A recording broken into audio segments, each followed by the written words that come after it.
Mines విషయంలో ఇవాళ నిజామాబాద్ కూడా చెప్పాను. కాంగ్రెస్ గవర్నమెంట్ వచ్చిన తర్వాతనే పారదర్శకత వచ్చింది. 10 ఏళ్ల బీఆర్ఎస్ టైంలో జరిగినటువంటి టెండర్లలో టెండర్కు మించి కోట్ చేసినట్టు సంఘటనలు ఎన్నో ఉన్నాయి. అత్యధికంగా 20% ప్లస్ కోట్ చేసిన సందర్భాలు ఉన్నాయి. కాంగ్రెస్ గవర్నమెంట్ వచ్చిన తర్వాత అత్యంత తక్కువ 4.5% కన్నా ఎక్కువ కోట్ చేసినట్టు దాఖలాలు లేవు. మరి కోల్ మైన్ మంత్రిగా పనిచేస్తున్నటువంటి కిషన్ రెడ్డి గారికి తెలియదా? కిషన్ రెడ్డి గారు పలుకుతున్న పలుకులు బీఆర్ఎస్ పలుకులు. ప్యాకేజీలని ముడుపులనే మాటలు ఏవైతున్నాయో ఇవన్నీ కూడా నిన్న మొన్న కేటీఆర్ హరీష్ రావు మాట్లాడిన మాటలు ఇవాళ కిషన్ రెడ్డి గారు మాట్లాడుతూ ఉన్నారు.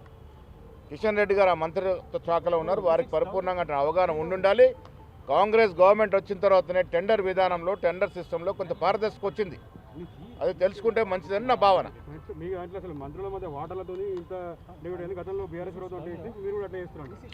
మంత్రుల మధ్య వాటా అనే మాటే లేదు. టెండర్ల వ్యవస్థ ఉన్నప్పుడు టెండర్ ప్రక్రియలో పాల్గొన్న వాడికి వస్తుంది.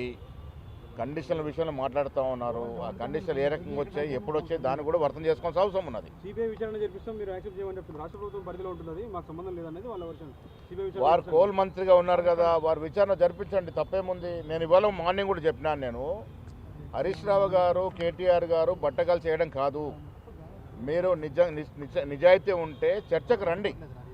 పోయిన 10 ఏళ్ల బీఆర్ఎస్ పాలన మీ హయాంలో జరిగిన టెండర్లు ఎన్ని, దాంట్లో ఏ రకంగా టెండర్లు జరిగాయి, ఏ రకంగా అవకతవకలు జరిగినాయి, దాని మీద చర్చించుకుందాం. మా 2 ఏళ్ళలో జరిగిన దాంట్లో మీరు నిరూపిస్తే సిద్ధంగా ఉన్నాం.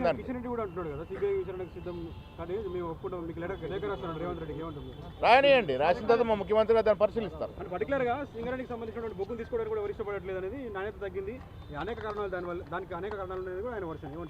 లోతుగా వెళ్తే బొగ్గు తీసుకోవడానికి అర్హత ఉందా, అర్హత పొందిన వాళ్ళు ఉన్నారా, దగ్గర ఆసక్తి ఉన్న వాళ్ళ లేరా అనేది తర్వాత సంగతి. బట్ జరిగినటువంటి అవకతవకల మీద ఇవాళ మా మీద ఒక ఆరోపణ వస్తే దాన్ని నిజాయితీ నిరూపణించుకుంటా ఉన్నాం, వాస్తవాలు చెప్తా ఉన్నాం. నేను మళ్ళీ చెప్తా ఉన్నా, గత 10 ఏళ్ల హయాంలో జరిగినటువంటి టెండర్ ప్రక్రియ ఏ విధంగా జరిగింది, ఎంత లోపభూయిష్టంగా జరిగింది, ఎంత నష్టం జరిగిందో దాన్ని చర్చించుకుందాం. మేము జరిగిన టెండర్లో నిజంగా తప్పులు ఉంటే మీరు చర్చకు రండి, చర్చించుకుందాం. మేము మా తప్పు లేదని నిరూపించడానికి సిద్ధంగా ఉన్నాం. Subscribe us and press the bell icon for more interesting updates.